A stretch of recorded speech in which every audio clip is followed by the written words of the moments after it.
Hey everybody, Scott Farley. This is for you and all the other people that loved Bono's Pizza at LSU. And this is my favorite pizza sauce. So to get started, I'll show you what we need. We have a teaspoon of sugar, 2 teaspoons of sugar, half a teaspoon of salt, a teaspoon of granulated garlic, not garlic powder, 2 teaspoons of oregano, a teaspoon of dry parsley, half a teaspoon of basil, which is right there, and a 1/4 teaspoon of crushed red pepper, and we'll grind in some fresh pepper. Okay, and then 28 ounces of crushed tomatoes. So first, we'll open up the tomatoes.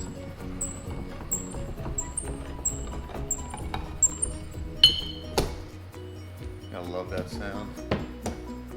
Here's a word of wisdom. Don't lick the lid because crushed tomatoes taste so good. Okay, what I like to do, and I use this so it immediately goes in the refrigerator, I squeeze this a little bit, makes a little pour spout, and pour in the tomatoes.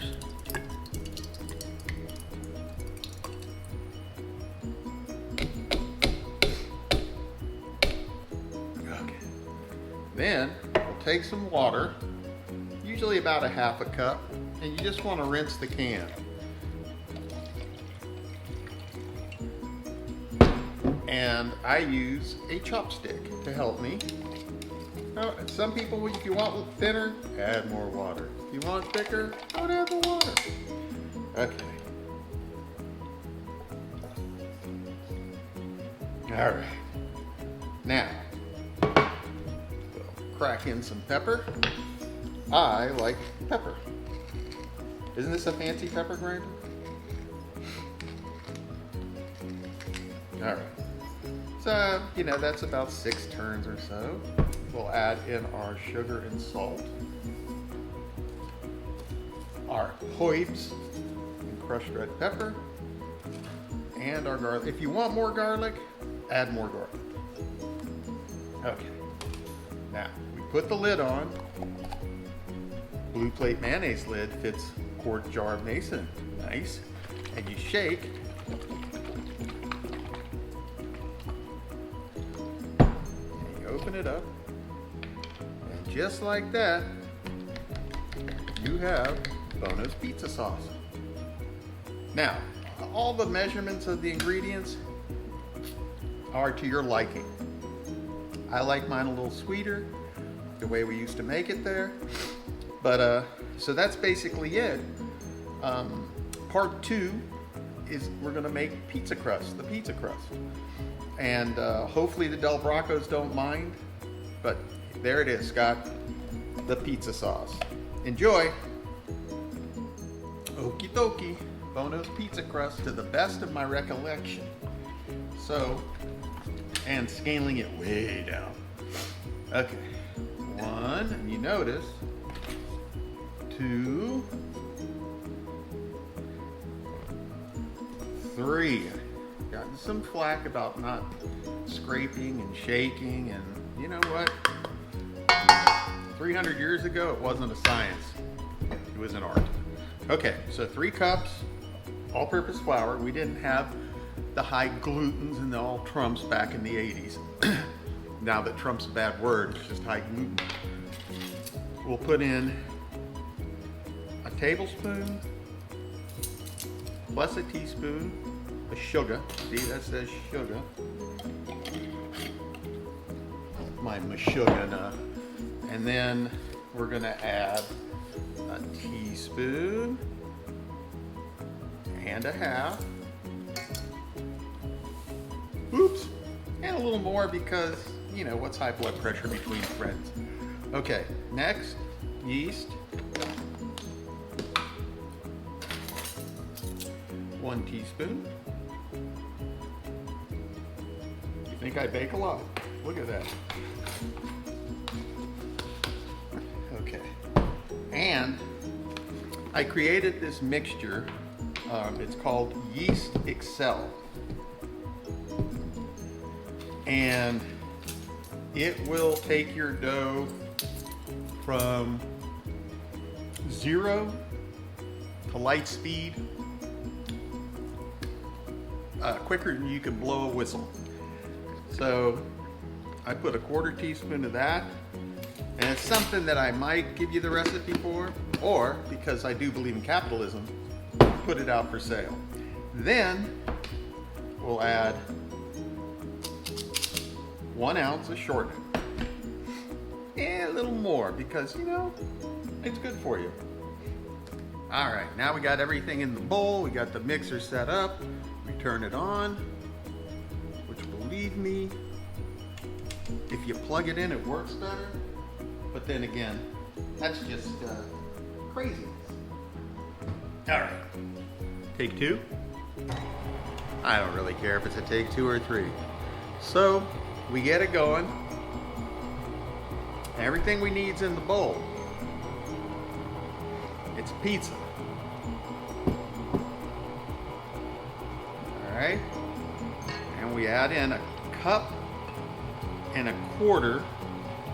of lukewarm water. And remember, we got the yeast Excel in here, so that's going to make things move.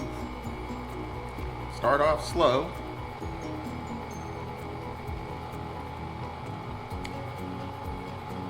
You see it's starting to pick up the flour, then we'll kick it up to 2.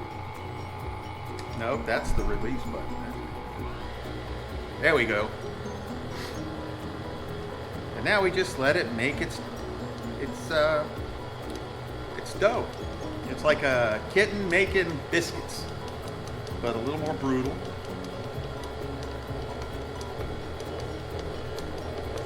And there you have it. Now I know this is a very simplistic dough compared to what's going out there on the internet now, but honestly, I think it's the best. And I've tried a whole bunch of different pizzas, not that it shows, but it's the best. And I'm not just saying that because I love the family and I love working there, because it's the best.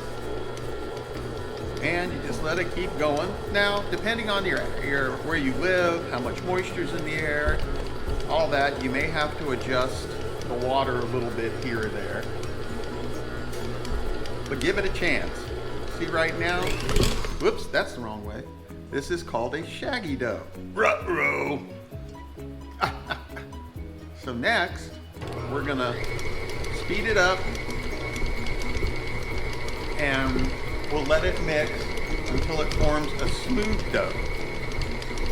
And don't worry, we'll edit out the 2 or 3 minutes of me just sitting here rambling. But I can talk about pizza. I miss real pizza. American pizza. What can I say?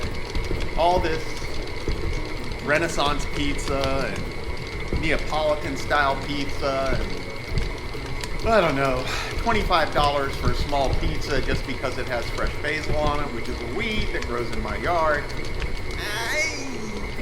I just don't think it's what it should be. I mean, it's good, don't get me wrong, but man, we grew up on some really good pizza. And I think kids deserve that. And not from Domino's where it's all crazy. And by the way, the yeast Excel, speaking of crazy with ingredients and stuff, is 4 simple ingredients, maybe 5. I can't remember because I'm over 60. But works like a charm. So what we're doing right now is we're just seeing the dough's nice and smooth-ish. Speed it up a little more because I am impatient.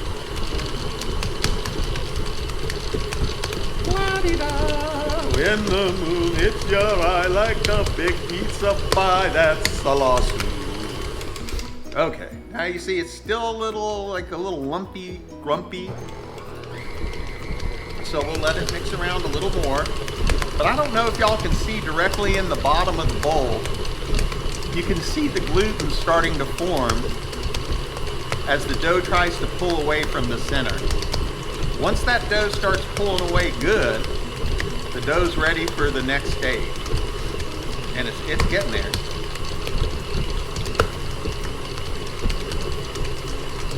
KitchenAid, if you're watching, your mixer should be able to handle a quicker speed for the dough side. go to number 2 and let it go. Bah!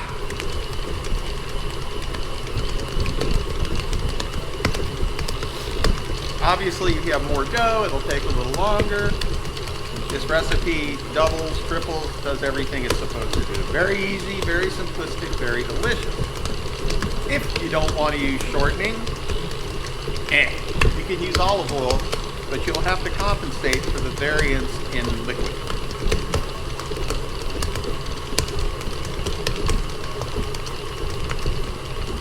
Okay. Now we'll shut it down. You see? Smoothish. Because we're going to do the rest of the smoothish on the board.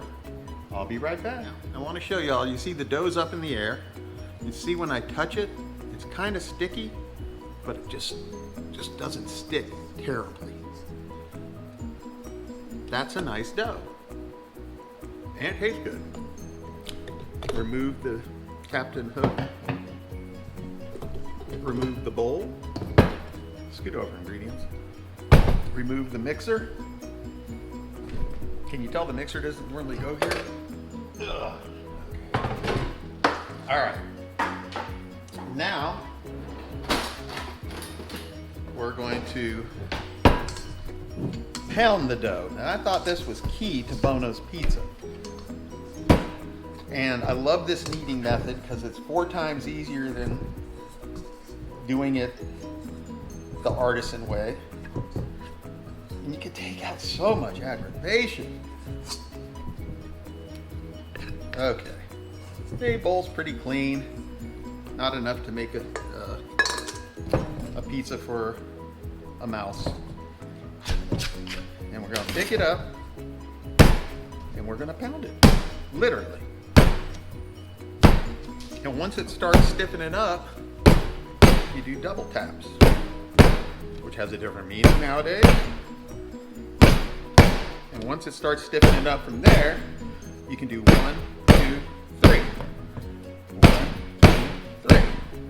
And boy, when we were pounding out dough, when I worked at Bono's, and there was more than one of us, it sounded like a battalion. Okay, and so that's it. See? Quickly kneaded, nice round smooth dough. Then, what I like to do from here is cut it into, everybody's 4 equal pieces, for this, for that. I'm for measuring it out because I don't want to hear, my pizza's smaller. So, bust out the scale. Remember how to use it. Weigh the dough ball. I use grams because it's easier that way. 822 grams. 23 grams. Give or take a gram. Okay, so we say 822, so that's divided by 4. Who are we kidding? I have no idea. We'll do 205 grams and see how that goes per pizza. This should make 4 to 6 pizzas depending on how big you want them and how much crust you want.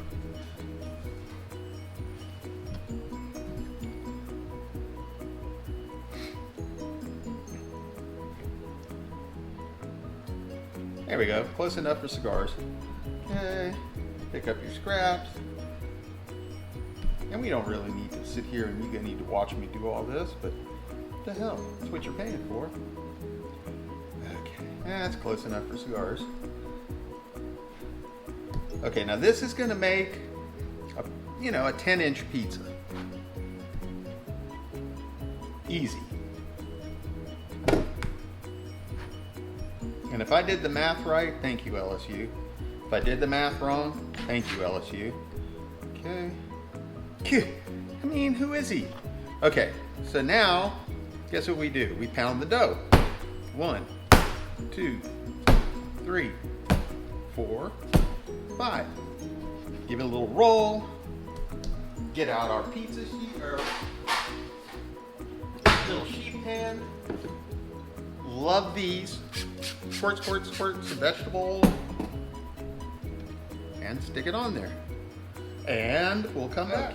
Now I got all the dough repounded in my pan. And people always, like, why do you keep so many plastic bags and produce bags and so forth and so on and yippity? Bun bag. Bun bag, bun bag. Cover, huh? Let me tell you. Well, first, you know, the more the merrier. And so give it a little spray so it doesn't stick to the bag. Learned that the hard way. Throw it in here.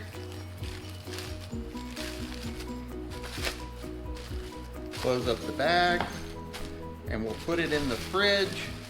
And the dough is ready tonight, because it needs about, I don't know, 5-6 hours to rest and ferment, or better, tomorrow. So that's it. That, I think, is the classic, most delicious pizza dough.